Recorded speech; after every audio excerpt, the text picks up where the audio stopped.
Hola, bienvenidos otra vez al canal de la profe Anita.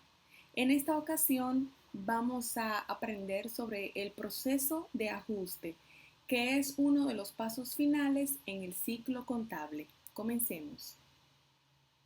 La mayoría de los ejemplos en esta presentación son tomados del libro que está en pantalla. El ajuste de los libros es la forma en que las cuentas se actualizan al final del periodo. Se hace mediante asientos de diario especiales denominados asientos de ajuste. Existen dos formas de hacer contabilidad, por devengado y sobre bases de efectivo. La mayoría de las empresas usan la contabilidad por bases acumuladas o por devengado, que es la que vamos a describir en este momento. La contabilidad por devengado registra el efecto de cada transacción conforme ésta ocurre, es decir, los ingresos se registran cuando se ganan y los gastos se registran cuando se incurre en ellos. Vamos a suponer que en la empresa Smart Touch se compró 200 pesos de suministro de oficina a crédito el día 15 de mayo del 2010 y pagó la cuenta en su totalidad el 3 de junio del 2010. Entonces, sobre bases de vengadas, la empresa va a registrar estas transacciones como sigue. En mayo 15, que fue cuando la empresa compró los suministros a crédito, se le va a dar un débito a suministro de oficina porque es un activo y un crédito a cuentas por pagar de 200 pesos porque se acaba de incurrir en una deuda, un pasivo. Muy bien. Ahora, en junio 3, esta deuda se pagó, por lo que le damos un débito a cuentas por pagar para cerrarla y un crédito a efectivo porque disminuye por el lado crédito. El periodo contable. Los negocios necesitan informes periódicos acerca de sus operaciones. Los contadores dividen el tiempo en segmentos pequeños y preparan estados financieros para periodos específicos, mes, un trimestre o un año. El periodo contable básico es de un año y todas las empresas preparan estados financieros anuales. Para la mayoría de las compañías, el periodo contable anual abarca el año del calendario, o sea, desde enero hasta diciembre. Otras empresas utilizan un año fiscal, el cual termina en una fecha distinta al 31 de diciembre. La fecha del final del año, por lo general, es el punto bajo de las actividades de un negocio durante el año. Ahora vamos a conversar sobre el principio de ingresos. El principio de ingresos indica a los contadores cuándo registrar un ingreso, o sea, cuándo hacer un asiento de diario para un ingreso y también la cantidad de ingresos que hay que registrar. En contabilidad, registrar significa hacer un asiento en su diario y ahí es donde inicia todo el proceso. También tenemos el principio de realización. Este principio brinda alineamientos para efectuar la contabilidad de los gastos. Recuerden que los gastos como salarios, renta, servicios generales y publicidad son activos consumidos y pasivos en que se ha incurrido para ganar un ingreso. Este principio mide todos los gastos en que se incurre durante un periodo y también compara los gastos contra los ingresos de un periodo. Entonces vamos al concepto de periodo. Los propietarios necesitan informes periódicos sobre sus empresas. Y este concepto de periodo asegura que la información se reporte con frecuencia. Y para medir este ingreso, las compañías actualizan sus cuentas al final de cada periodo. Vamos a ver la misma empresa, Smart Touch, como un ejemplo de un gasto de vengado. El 31 de mayo, la compañía registró un gasto de salario de 900 pesos que se le debían al empleado al final de mes. El asiento para considerar como devengado ese gasto es el siguiente. En mayo 31 se le da un débito a gasto por salario de 900 y un crédito a salarios por pagar de 900 pesos. ¿Por qué se hace este asiento? Bueno, ese empleado trabajó en mayo ¿Mm? No se le pagó en mayo, pero hay que registrar ese gasto en mayo. Por eso se hace el débito al gasto y el crédito a salarios por pagar, porque eventualmente se le va a pagar. Entonces, este asiento asigna el gasto del salario de mayo porque ese fue el mes en el que el empleado trabajó para la compañía. Sin ese asiento, se subestimarían los gastos de mayo y se va a sobreestimar la utilidad neta, porque acuérdense que la utilidad la vamos a obtener restando los gastos de los ingresos. Si no se registra el gasto de salario como debe registrarse, entonces esa utilidad va a dar más alta. El asiento para la acumulación de vengada también registra el pasivo que se debe al 31 de mayo. Sin este asiento, los pasivos totales también van a quedar subestimados. Ahora, ¿por qué ajustamos las cuentas? Al final del periodo, el contador prepara los estados financieros. El proceso del fin del periodo empieza con una balanza de comprobación no ajustada. Ahí está la balanza en el orden que deben estar colocadas las cuentas: activo, pasivo, capital, ingresos, costos y gastos. Esta balanza de comprobación no ajustada presenta los ingresos y los gastos de la agencia de aprendizaje para mayo. Sin embargo, estas cantidades están incompletas porque omiten varias transacciones de ingresos y gastos. La contabilidad por devengado requiere de asientos de ajuste al final del periodo. Debemos tener los saldos correctos para los estados financieros. Vamos a suponer que la empresa utiliza suministros durante el mes, lo cual reduce los suministros disponibles y crea un gasto. ¿Ustedes se imaginan tener que estar registrando cada hojita, cada bolígrafo, cada borrador, cada clip que se utiliza? Lo que se hace es que al fin se va haciendo unas anotaciones y al final del mes quizás se haya utilizado una parte de esos 700 pesos que habían disponibles de suministros en la balanza no ajustada. Por lo tanto, ¿cómo vamos a contabilizar los gastos por suministros? Haciendo un ajuste a esa cuenta al 31 de mayo. Recuerde los siguientes 3 hechos acerca de los asientos de ajuste. Primero, los asientos de ajuste nunca implican efectivo. 2. Los asientos de ajuste incrementan los ingresos obtenidos o incrementan un gasto. Número 3. La palabra devengado significa que se debe registrar en el diario cualquier cantidad que se le indique. Hay 2 categorías de asientos de ajuste. Las 2 categorías básicas de ajuste son los pagos anticipados y las acumulaciones devengadas.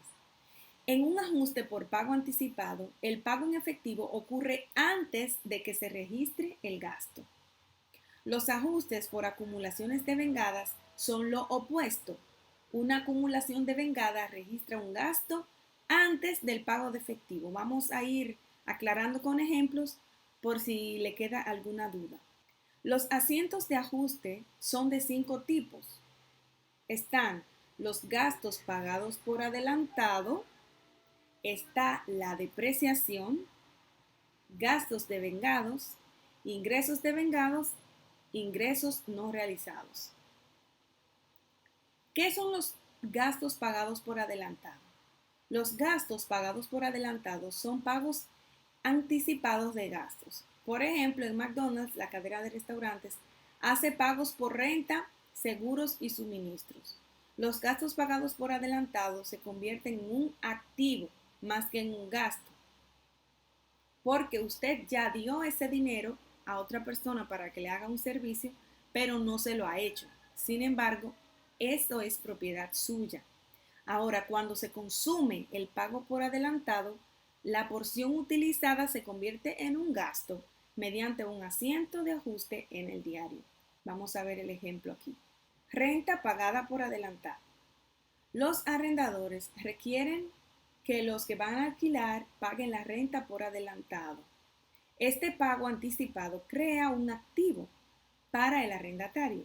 Vamos a suponer que en la empresa paga por adelantado 3 meses de renta de oficina el día 1 de mayo del 2010. Si el contrato de arrendamiento especifica una renta mensual de 1,000 pesos, el asiento para registrar ese pago es el siguiente. Se le da un débito a renta pagada por adelantado de 3,000 pesos. ¿De dónde salieron esos 3,000 pesos? De 1,000 pesos que cuesta la renta mensual por 3 meses. Entonces se da un débito a renta pagada por adelantado. ¿Por qué un débito? Porque todo lo que se paga por adelantado se convierte en un activo y el activo es de origen deudor. Y le damos un crédito a efectivo o banco por 3,000 pesos. Al 31 de mayo, la renta pagada por adelantado debería disminuir en la cantidad que se haya consumido. La porción consumida es un mes de los 3 meses que se pagaron por adelantado o una tercera parte de ese pago. Recuerde que un activo que haya expirado ya se convierte en un gasto. El asiento de ajuste transfiere 1,000 pesos de esos 3,000 al gasto por renta. Entonces el ajuste sería débito a gasto de renta por 1,000 pesos y un crédito a renta pagado por adelantado para disminuirla en 1,000 pesos. Entonces aquí vemos el traspaso al mayor. Están por aquí. Y aquí está el gasto. Suministros. Los suministros se contabilizan como gastos pagados por adelantado. El 2 de mayo, Sheena Bright pagó 500 pesos por suministros de oficina y el 15 de mayo pagó 200. Entonces aquí está. Suministros hay 700 pesos, 500 que se compraron primero y luego 200, ¿verdad? Durante mayo, en esa agencia se usó suministros para hacer las operaciones del negocio. El costo de los suministros usados entonces se convirtió en un gasto. Para medir los gastos por suministro, Bright, la dueña, cuenta con los suministros disponibles al final de mayo. Este es el monto del activo que aún posee la empresa. Suponga que al 31 de mayo todavía quedan suministros con un costo de 600 pesos. Si la empresa tenía en activos, en suministros 700 y al final del mes solo hay 600, ¿cuánto utilizó durante el mes? Pues 100 pesos, claro está. Entonces el ajuste que vamos a hacer es por esos 100 pesos. Se le da un débito a gasto de suministro por 100 pesos porque eso fue lo que se utilizó y un crédito a suministro al activo para disminuirlo en 100 pesos. Entonces, la cuenta suministros inicia junio con un saldo de 600 y el proceso de ajuste se va a repetir cada mes. Los suministros son otro ejemplo de un activo que se sobreestimó en 700 en la balanza de comprobación antes que se hicieran los ajustes. Ese asiento reflejó después el saldo correcto al 31 de mayo, que son 600 pesos. Ahora vamos a conversar sobre la depreciación. Los activos de planta son inversiones tangibles de larga duración que se utilizan en la operación de un negocio. ¿Cuáles son algunos de esos activos? Terreno, edificios, equipo, mobiliario.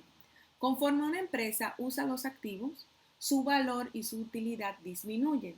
La disminución en la utilidad de un activo de planta es un gasto y los contadores reparten sistemáticamente el costo del activo a lo largo de su vida útil.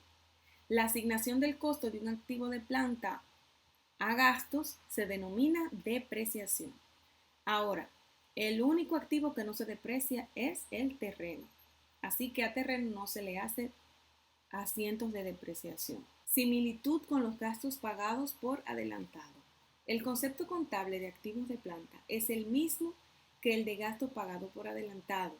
La principal diferencia es la cantidad de tiempo que se requiere para que el activo se consuma.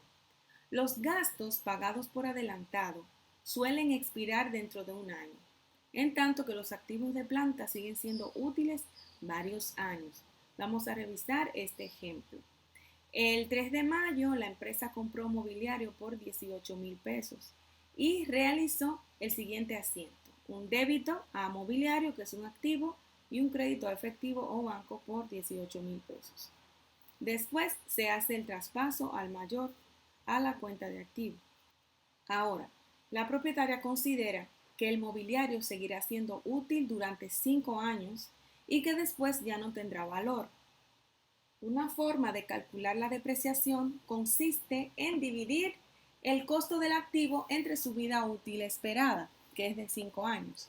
De esta manera, la depreciación para cada mes sería 300 pesos. ¿Cómo llegamos a esos 300 pesos?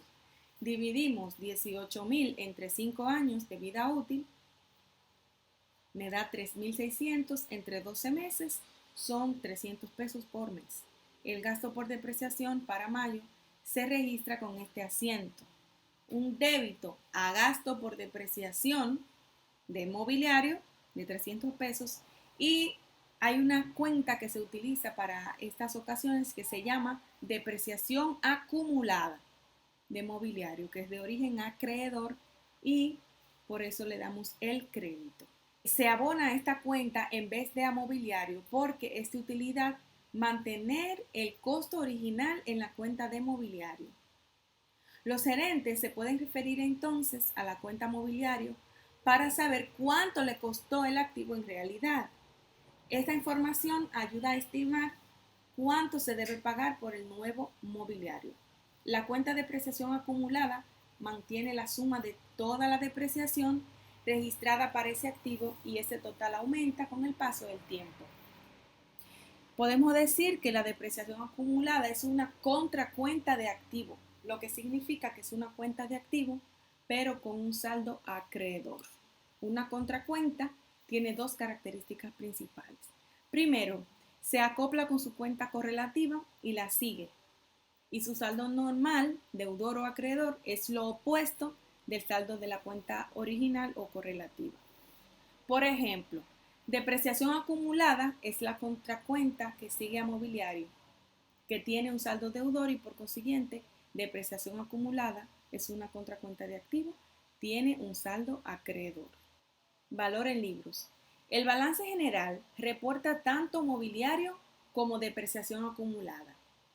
Ya que es una contracuenta, depreciación acumulada se le va a restar al activo, a mobiliario. El monto neto resultante, o sea, el costo menos la depreciación acumulada de un activo de planta, se denomina valor en libros. En el caso del mobiliario de la empresa que estamos tomando como ejemplo, el valor en libros sería el siguiente. Mobiliario, 18,000 pesos, menos la depreciación acumulada de 300, da un valor en libros de 17,700 pesos. Se resta. El valor en libros representa los costos invertidos en un activo que la empresa aún no ha usado. Vamos a suponer que esta empresa posee un edificio que costó 48,000 pesos con una depreciación mensual de 200. El siguiente asiento es cómo se va a registrar la depreciación. Débito a gasto de depreciación de edificio por 200 y un crédito a depreciación acumulada de edificio por 200. El balance general al 31 de mayo reportaría los activos de planta como se muestra en esta figura que hemos tomado del libro que presentamos al principio. Aquí está, activos de planta, mobiliario 18,000, menos la depreciación acumulada son 300, 17,700.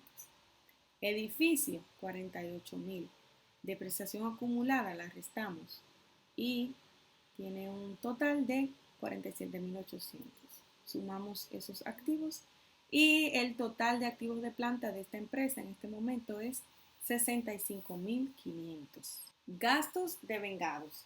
A menudo las empresas incurren en gastos antes de pagarlos. El término gasto devengado o acumulado se refiere a un gasto de este tipo. Considere el salario de un empleado. El gasto de salario aumenta a medida que el empleado trabaja, de manera que se dice que el gasto se devenga y se acumula. Otro gasto devengado son los gastos por intereses sobre un pagaré. El interés se devenga y se acumula conforme pasa el tiempo sobre el pagaré. Un gasto devengado siempre crea un pasivo. Las empresas no hacen asientos de diarios semanales para acumular los gastos. En cambio, esperan hasta el final del periodo. Hacen un asiento de ajuste para actualizar cada gasto y su pasivo correlativo para los estados financieros. Recuerde que los pagos anticipados y los gastos devengados son conceptos opuestos. Un gasto pagado por adelantado se paga primero y se reconoce como gasto después. Ahora, un gasto devengado se reconoce como gasto primero y se paga después. Eso lo vamos a entender mejor con los ejemplos. Acumulación devengada de gastos por salarios. Vamos a suponer que esta empresa paga a su empleado un salario mensual de 1.800 pesos, la mitad el día 15 y la otra mitad el primer día del mes siguiente. A continuación se presenta el calendario de mayo y junio con los 2 días de pago encerrados en un círculo. Aquí está. 15 de mayo se le paga la primera quincena y la otra el día 1 de junio. Durante mayo, la propietaria pagó la primera quincena del salario el sábado 15 de mayo y ella hizo este asiento. Un débito a gasto por salario de 900 pesos y un crédito a efectivo o banco por 900. Eso fue para pagar la primera quincena. Después del traspaso, gastos por salarios muestra el siguiente saldo. 900 pesos. La balanza de comprobación al 31 de mayo incluye gastos por salarios con un saldo deudor de 900. Este es el gasto por salario de la empresa para la primera quincena de mayo. El segundo pago de 900 pesos ocurrirá el 1 de junio del siguiente mes. Por lo tanto, la empresa debe acumular los gastos por salarios para la segunda quincena. El 31 de mayo lo que hace la empresa es el siguiente ajuste. Le da un débito a gasto por salario de 900 pesos porque ya ese empleado hizo su trabajo. Lo único que no se le va a pagar en mayo, sino el 1 de junio. De todas formas, como ese dinero se le va a pagar a él por el trabajo que hizo en mayo, hay que registrarlo. Entonces se le da un débito a gasto por salario y un crédito a salarios por pagar por 900 pesos para reconocer como devengado ese gasto por salario, aunque se le va a pagar más adelante. Después del traspaso al mayor, están actualizados tanto los gastos por salario como salarios por pagar. Entonces vemos aquí que gasto por salario el día 15 de mayo se le dio un débito por 900 y el 31 de mayo por 900 pesos también de la segunda quincena. Y el pasivo tiene a mayo 31 los 900 pesos de la segunda quincena que no se le han pagado. Gasto por salario mantiene el salario de todo un mes, aquí está, y salarios por pagar muestra el pasivo que se adeuda al 31 de mayo. Este es un ejemplo de un pasivo que fue subestimado antes de hacer el asiento de ajuste.